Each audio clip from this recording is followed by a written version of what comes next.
The Red River Shootout, Don Mateer. Let's say he's going to play, because that's the way it's looking right now. Who do you like? All right, you think I'm going to pick with my heart, but that's not who I am. I am going to pick with my mind.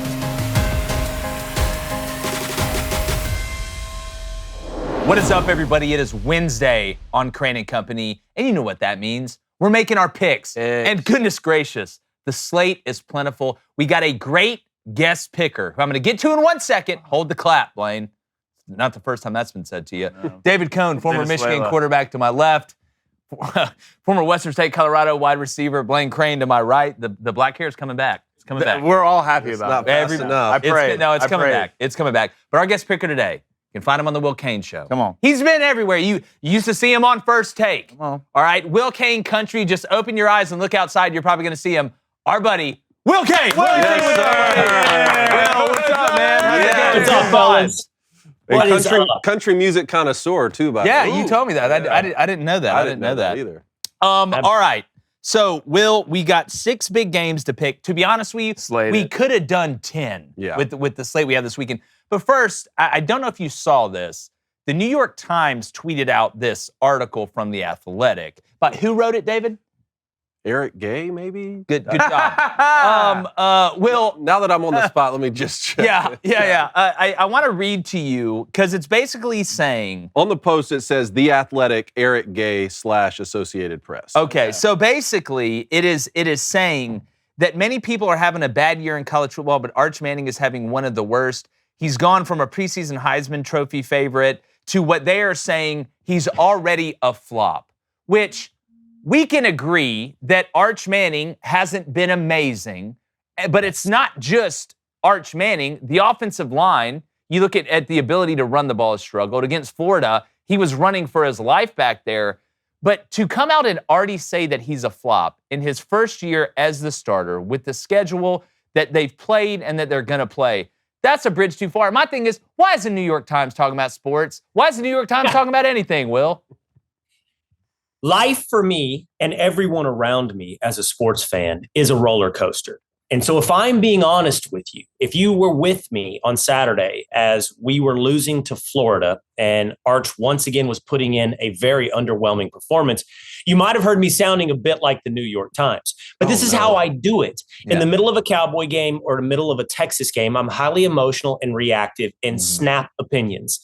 When I calm down and then I think about it a little longer, I let myself revert to optimism. And I hope somewhere in between is realism. So my point is, I'm really, really concerned about Arch. I'm really concerned about the throws that I'm seeing, that I'm not seeing, the platform, the feet, the arm slot, the velocity of every throw. I just sit there and go, I don't know. And I think the biggest political debate in the country isn't the government shutdown, but what does Steve Sarkisian do with a 5-star famous name quarterback that right now is holding back the rest of the team?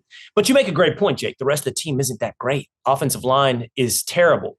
So Urban Meyer was on Will Cain Country, and I saw an article this morning as well. I believe this one was at ESPN. Give him some time. Joe Burrow took a long time. Urban Meyer pointed out that these guys don't just develop overnight. And so don't sell all your stock on Arch. And I'm not going to. I'm going to revert to optimism. You know, I'm going to make sure that this weekend I feel good about this matchup, which we'll get to in just a moment. But I'm not going to buy every line right now from the New York Times, which, by the way, I subscribe to The Athletic. I think it's really good, and it's owned by the New York Times. Well, I'm going to go ahead and tell you, I don't. But look, it's in America. You can do what you want to do. David, but my point is, we live in a world now where I don't think ball knowers know this, and it's kind of going back to what Urban is saying. New quarterbacks are supposed to struggle. Just like most new people in anything, it's that struggle that ends up molding you. Now, we do live in a time where some young quarterbacks have come in and looked amazing, but that's the anomaly. And we see the same thing in the NFL. They're like, oh, well, this new quarterback, he's got to come in, he's going to be the MVP. Dog, that's typically not how it works in this sport. Well, I do find it humorous that the New York Times tweeted the phrase synonymous with failure unironically. I did get a good laugh out of that. But yeah, 100%. If this kid's name was Arch Man, and you didn't have the family name attached with it, we'd be saying, man, he's underperforming slightly for a Texas quarterback who's taking over for Quinn Ewers, who led this program to back-to-back college football playoffs. It was the national media who propped him up as the next Tim Tebow. To be honest, it's their fault. It's not our fault. I saw a kid last year who struggled to deliver the football effectively downfield consistently, and I didn't think in one offseason that he was going to grow into what Joe Burrow was in 2019. It's looking a lot more like Will Cain said, Joe Burrow in 2018. He does have the genetics. He can make every throw in the book, guys. Comebacks to the field, whole shots to the boundary. He can use his legs. He has all the potential to turn into Joe Burrow in 2019, but the onus is on him to do that because he's not playing at that level yet. Well, Blaine, I'll give you another LSU quarterback that transferred into LSU like Joe Burrow, Jaden Daniels. Go watch the difference between Jaden Daniels at Arizona State and then watch him as an older player at LSU. It takes a little bit of time, typically, for the light to come on. Even in SEC Media Days, Arch was like, dog, I played 2 games. Yeah, I mean, I don't know if he's going to turn into Joe Burrow, Jaden Daniels. I don't think that's I don't, well, but maybe I will more say Burrow this. than Daniels. Like, I hyped up Arch a lot, but it wasn't just Arch as a player. It was supposed to be everything that surrounded him. Right? That's why I believed in Texas and Arch so much. One thing I can usually trust when it comes to a Steve Sarkisian coach team is they can turn around and hand the damn ball off. And they can run at a consistent clip. And all the talent that you brought back on defense, Colin Simmons, Anthony Hill Jr., Taft, you have it on all 3 levels. So it's everything else that I trusted around Arch that would have pushed him up that platform, and those other things aren't coming true. Trust me, if you'd have told me we're going into week 7 right now and Arch Manning is the leading rusher for Texas football, then I would have told you that you're insane. But that's what we're seeing right now. So Arch hasn't lived up to the bill, but no one else around him has either. Yeah, well, and we're going to get to the game, but if Arch goes and balls versus Oklahoma, all shall be forgiven if it works out. That's just the world of college football. But let's start off with another banger. At 11 a.m. in Como, Missouri, the Alabama Crimson Tide, well, I'll let you start this one off, is going to play Missouri. This Missouri team, you want to talk about kind of, I wouldn't say coming out of nowhere, but Bo Prabula has been excellent. Looking like the best quarterback that was on Penn State's roster the past couple years, especially if you ask Penn State fans right now with the way Aller's playing. But do you think Bama can keep it up? They can keep playing discipline and go on the road in the early game and get a huge win for them to continue to give them cushion down the stretch? I do. I think Alabama, it's hard to say that Alabama has been a surprise, but when we went into this season, everything we thought has turned out not to be true. We thought it was Texas. We thought it was Clemson. We thought it was Georgia. And I don't think enough attention got focused on Alabama. And probably that's because we were all doubting Kalen DeBoer. But they've looked really good. They've looked really good to start this season. You got to give Kalen DeBoer credit.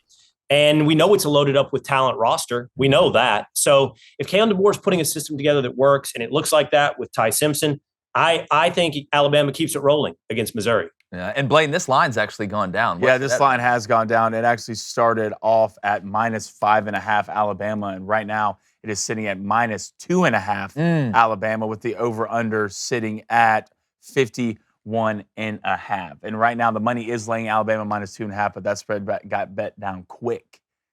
3 points in one day. Coney, what do you think?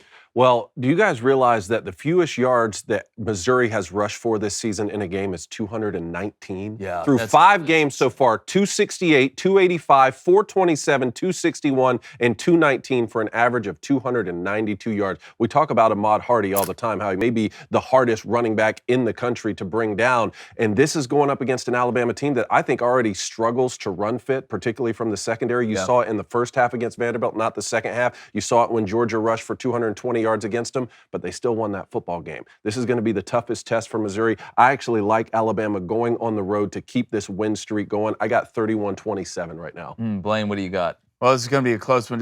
At this point, it's so hard for me to bet against Ty Simpson. Yeah. Like, it really is. I think he's playing the best in the country at the quarterback position. If his last name is Manning, they'd have already gave him the Heisman. I mean, it would be over with. But 2 things I'm kind of looking at right now is the edge players for Alabama, right? Can Edric Hill, right? Can LT Overton be the difference? Because at the end of the day, Missouri wants to come out and do what? They want to run outside zone. For sure. And Ahmad Hardy is probably the best back in the nation. I think this is going to be a close game, obviously, but what pushes me over the edge is the way Ty Simpson's playing right now. Give me Alabama 31, Missouri 27. So y'all got the exact same score. Right, there you go. So everybody's picking Bama. All right, look, to me, I'm going to be honest. This is the hardest game to pick, I think, out of all of them, because of how talented Missouri is around Bo Prabula, who's shown the things that he can do from the pocket. But there's one thing that's just standing out to me, and I know they cut the water off against Kansas, but Kansas was able to get up and down early against Missouri. And this Alabama offense is so hot right now. But I'm going to save the graphic. Oh, wow. I'm going to save the graphic. Oh, wow. I think Missouri is pissed off about having to play this game at 11 a.m. It's the biggest game they've played in a while, right? Then they got to go next week and go play Auburn on the road at 6:30 at night. Something about Bo Prabula is going to make me pick Missouri in this game. I actually think Alabama may lead throughout most of this game, but Missouri finds a way with Hardy, with Robertson, and it's not just outside zone, it's the boots off of it, it's the way they utilize the tight end off of it and build everything around it. I think Missouri wins this game. Give me 30-27 Missouri. Wow. All right. Game-winning 44-yard field goal from the right hash. There we go. Sounds like What I take got. the over. Yeah. What's it at? What's the It's over? at 51.5. Okay, so the over would hit. All right, we talked about Vandy last week. Game day went to a Vandy game on the road, which is shocking if you've kept up with college football for a while. But another team that's kind of come out of nowhere with Cignetti is Indiana, who destroyed Illinois a couple weeks back. They're going to play an Oregon team that Dan Lanning, I mean, there hasn't been, young dudes that have been this on fire since the Backstreet Boys came out with what they have with Hill, DeCorian Moore, and Dante Moore. David, I want to start with you being a former Big Ten player. Who do you like in this Indiana-Oregon game? Blaine, what is the line in it? Right now, the line, this game opened at -7.5 Oregon and is staying at -7.5 Oregon with the over of 55.5. Money line, Indiana going off at +230. Two coaches with a lot of confidence, man, a lot of swagger. Two quarterbacks who are playing almost identical football, especially when you look at the stats. And Mendoza and Dante Moore, both, top 5 right now in the Heisman Trophy voting. I really can't wait for this matchup. And the game that really keeps coming into my mind for Indiana, obviously, is the 63-10 win over Illinois. To drum a really good team like that was shocking. And then Oregon being able to go on the road and beat Penn State in front of 110,000 in a whiteout. Both have an impressive resume. I'm going to go with the upset pick in this. You're going Indiana. Give me Indiana right now. I got 38-35. A lot of points, a lot of offense. I think both teams are going to look great, put up points. I'm going to go with the upset. The Bob Knight special. Will, what say you? Indiana at Oregon. I'm not just riding David's coattails. I think there's something about Cignetti and Indiana that the way they beat Illinois and that they have this hard-nosed attitude. They have that Big Ten attitude, still new for Oregon, and they've performed well, as you point out, against Penn State. They haven't had a rude awakening in the Big Ten. But I certainly was somebody that doubted Indiana last year, probably because of the brand. I just oh, come on, it's Indiana. Sooner or later, it all comes apart for the Hoosiers. But I'm not going to do that this year. I'm going to do the opposite. And, I think that they could go, and I'll take the 5.5. It's 5.5, right, Blaine? And I'm going to take that. 7.5, yeah. 7.5. Even You get a better. touchdown Oh, and a it's half 7.5, point. even Yeah. better. I like Indiana. All right, I'll go for I thought I'd be the only one. No, there we go. Will. Listen, I think this Indiana team's better than the one from last year. And I don't know how close it is, to be honest with you. And it's not just because of Fernando Mendoza, but I like the way they just play the game. It's fundamental. It's efficient. They don't try to be super sexy. They dance with the moves they got. And I think that's one of the best things you can say about Cignetti is he sticks to his guns. But Dan Lanning, fellas, there's just something about this dude gets me fired up just watching him. Sitting in the tunnel before they run out against Penn State, turns around to his team and says, "We are about to kick their ass." There's just something about a young motivational coach that does a good job structurally, too. And that defensive front seven, I doubted him against Penn State. I did, and I was 100% wrong. I'm not doubting these guys again. I think they can win a rock fight. I think they can win a track meet. Give me Oregon at home. I don't know if they'll cover the 7.5 because that's how good I think Indiana is. But give me Oregon. Let's go 27-20 Oregon. I think it's a little bit more low scoring than what some people think it's going to be. Okay. Blaine, you look like you grew up in Portland. What do Yeah, you I think? know, right? So, yeah, I'm definitely picking Oregon. But there, thank you for laughing at that, Will. It makes me feel great. I'm taking Oregon. Look, I've been high on Oregon this entire year. I think what Kirk Cignetti and Indiana are doing is phenomenal. Mendoza, trust me, from a guy who's an Auburn fan, I watched what he did at Cal last year, and he's been the truth. Yeah. This isn't a surprise to me. But I think what Oregon does, they spread you out. They make you play individual football, and I think team speed kills at the end of the day. I think Oregon's a faster team than Indiana. I don't think Indiana's seen speed like this. I think Oregon to hold up in the front seven. Give me Oregon 34, Indiana 24. Summer's packed schedule is done. Now it's about those solid fall weekends at home, catching games on the couch and actually getting some decent sleep. You've got your routines down, your space dialed in, but here's what makes the difference. Upgrading to Boll Branch's bed bundles, premium sheets, and the right pillows, and blankets that actually work. Built for those cold nights when you need real comfort. especially after watching your team blow a lead in the fourth quarter. Because sometimes the best investment is what helps you recharge. There's bundle options for every kind of refresh, from new sheets and blankets to a complete transformation. Bundles for every kind of sleeper with curated bedding for your coolest, coziest, or softest night's sleep, made with the highest quality 100% organic cotton. My wife loves it ever since we got it. I mean, it's, again, we break the rules. Our 8-month-old sleeps in bed with us, and she loves it too, even though she can't talk. Waffle blanket. Yeah, the waffle blanket too. It also comes with a 30-night worry-free guarantee, so you can rest easy knowing you're covered. So make upgrading your bed easier than ever with curated bundles for a sanctuary of comfort. And for a limited time, get 20% off bed bundles at bollandbranch.com/booster. That's BOLLAND branch.com/booster to save up to 20%. Exclusions apply. God, I cannot wait for this slate. All right, y'all want to pick this Georgia-Auburn game? You just want to skip it? No, I don't Let's think do it, we dude. skip it. I don't You think don't we want to skip pick? it. You want to pick it? All right, Blaine, we'll start with you. Georgia. That was tough. Georgia's going to Auburn. It's a night game in Jordan-Hare. Oh, Will's got the Auburn Look helmet at in. that. Yeah, Will. That's I've just got big. 4 helmets on my desk. I thought I'd break it out. I knew you'd bring up Auburn. It's beautiful. 100%. But Blaine, Yeah. come on, talk me into it. Talk you into it? Talk me in. How are they going to do it? Okay, I'll tell you this. All right. Jordan-Hare, at any time past 5 o'clock, it's the most spooky place you can play in. It's the legitimate Bermuda Triangle. That's why this spread is plus 3.5. You can't give me logical reasons to tell me why the spread is only Georgia minus 3.5. The only way it comes to my mind is playing at Jordan-Hare. Yeah. And just maybe this week during practice, he was just like, you know what, we're going to run the ball.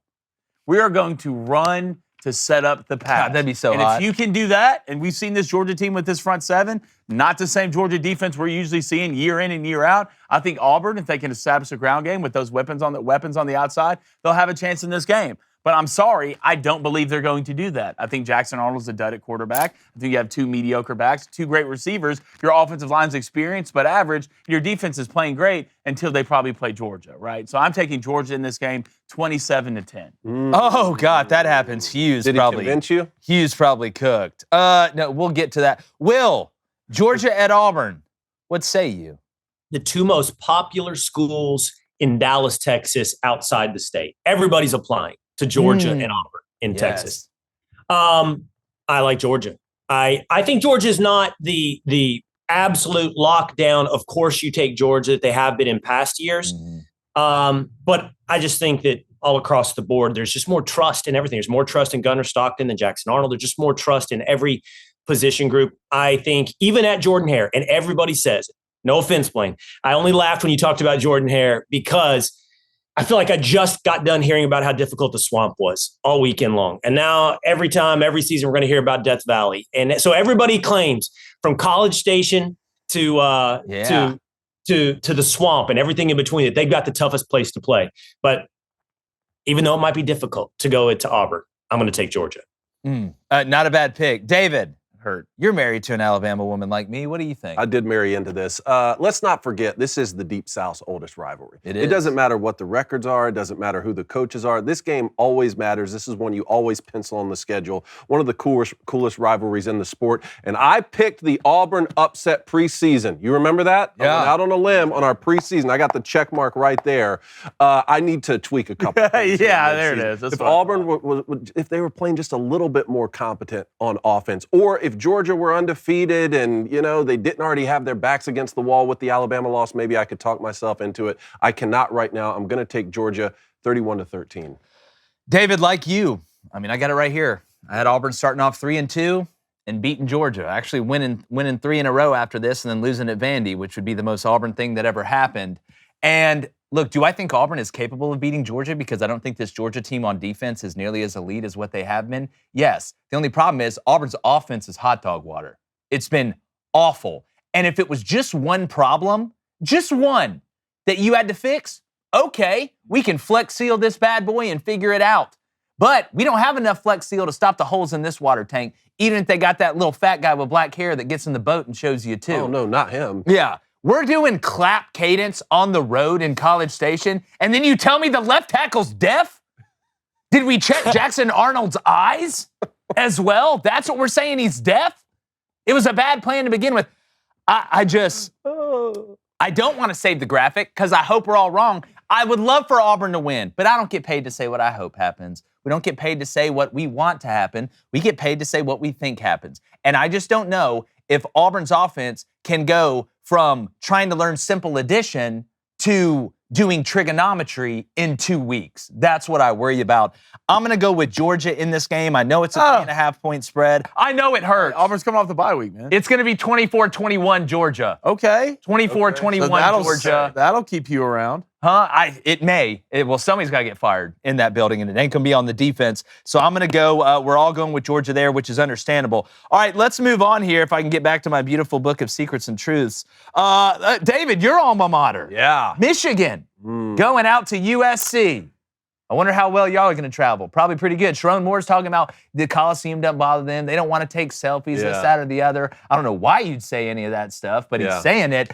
David, how about we start? You know what? Let's end with David. Okay. Will, let's start with you. Michigan at USC. Same old Lincoln Riley looks like to me, brother. I know. The minute I bought in, the minute I thought, okay, he finally turned it around. No, with USC. By the way, that was a story that entire last 2 weeks from Florida State to USC. Every team we thought had turned the corner actually looks like they might not have actually turned the corner. That being said, David, I'm happy for you to tell me that I'm wrong on this, but I just can't trust your freshman quarterback. I just can't trust your offense at Michigan.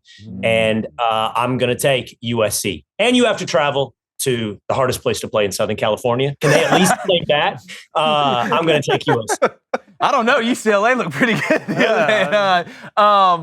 Blaine, what do you got? Well, right now, this game opened at -1.5 USC, and it's sitting at -2.5 USC. Really? Michigan is a dog in this game. They're going off at +110 with the over-under at 57.5. I like the over in this game, and I also like Michigan in this football game. A couple of things here. One, USC on defense, they are really good at giving up the big play. Really good at it. And trust me, with Justice Haynes in this running game, Michigan is going to hit some big plays, especially Bryce Underwood in the running game. And I do trust Michigan's offensive line more than I trust a Lincoln Riley coach defensive line. It's not even close. Look, Maeva is a great quarterback, 11 touchdowns, 1 interceptions. He's done well against pressure. I don't know how much Michigan's going to pressure in this football game. I feel like they could probably get home with 4. I think it's going to be close and high scoring. Give me 34-31, Michigan. I like Michigan in this spot. Because I believe in following the science, David.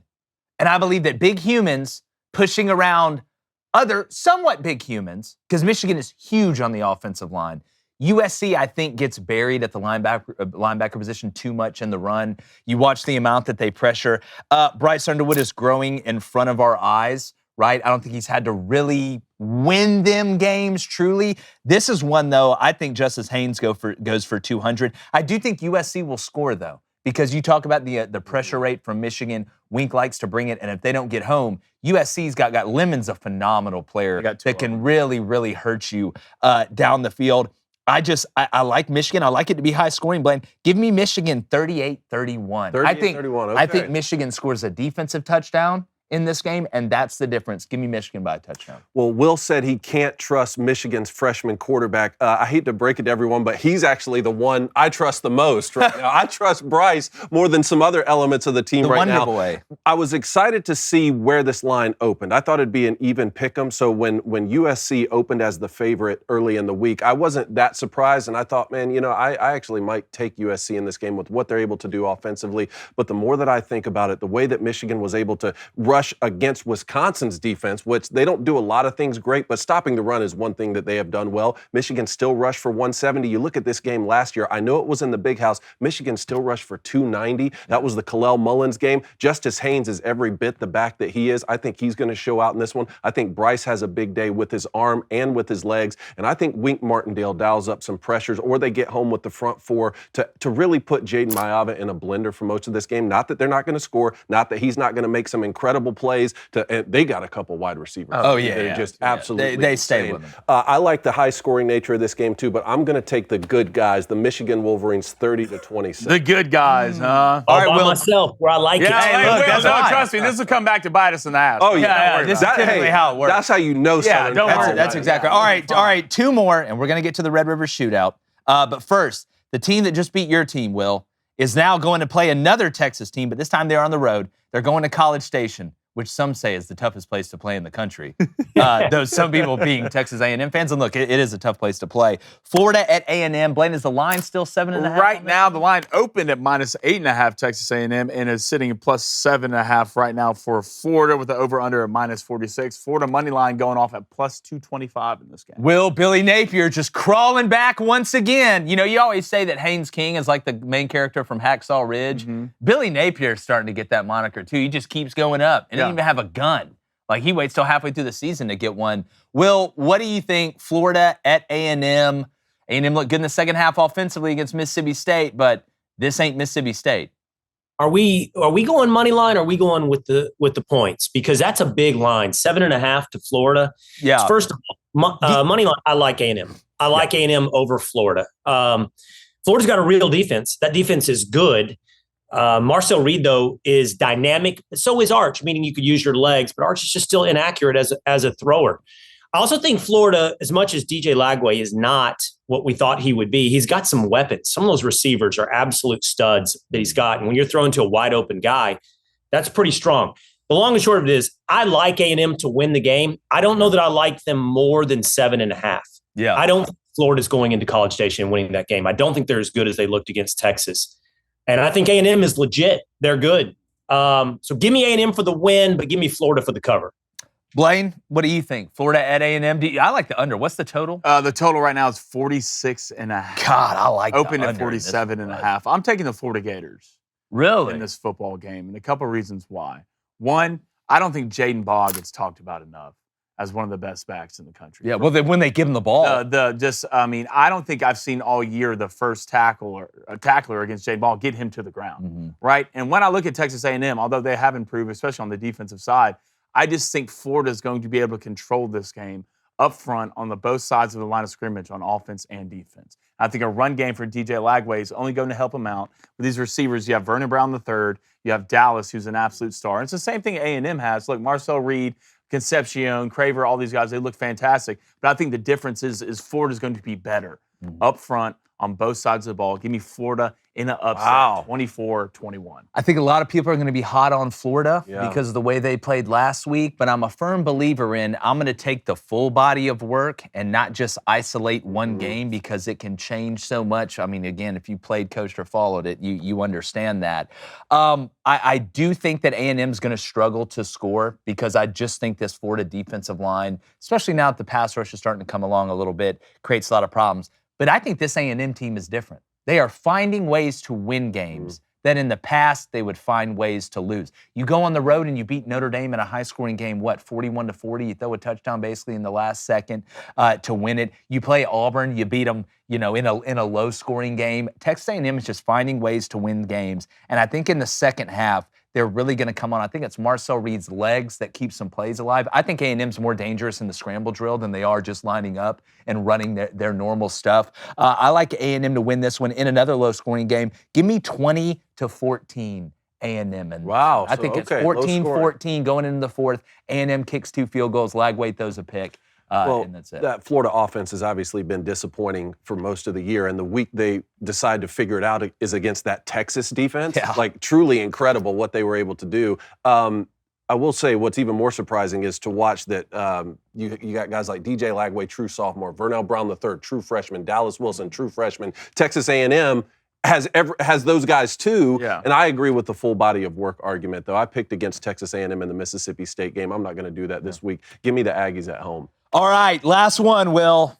The Red River Shootout, not rivalry. I hate when people say that. Nobody's decided I'm not going to go and shoot something because you changed the name of the rivalry. It's like the end racism thing in the end zone. Like, I just don't understand. Anyway, I do understand it. That's the problem. All right, John Mateer. Let's say he's going to play because that's the way it's looking right now.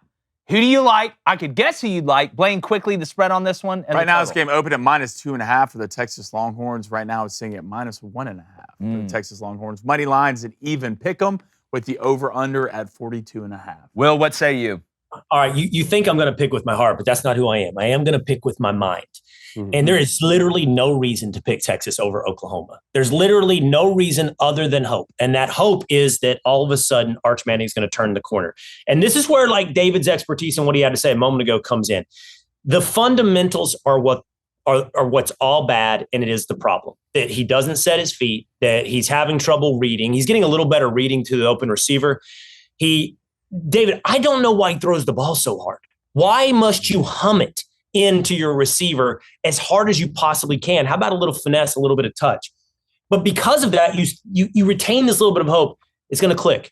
There's going to be some game where all of a sudden it clicks, and he's going to need time from his offensive line to do so.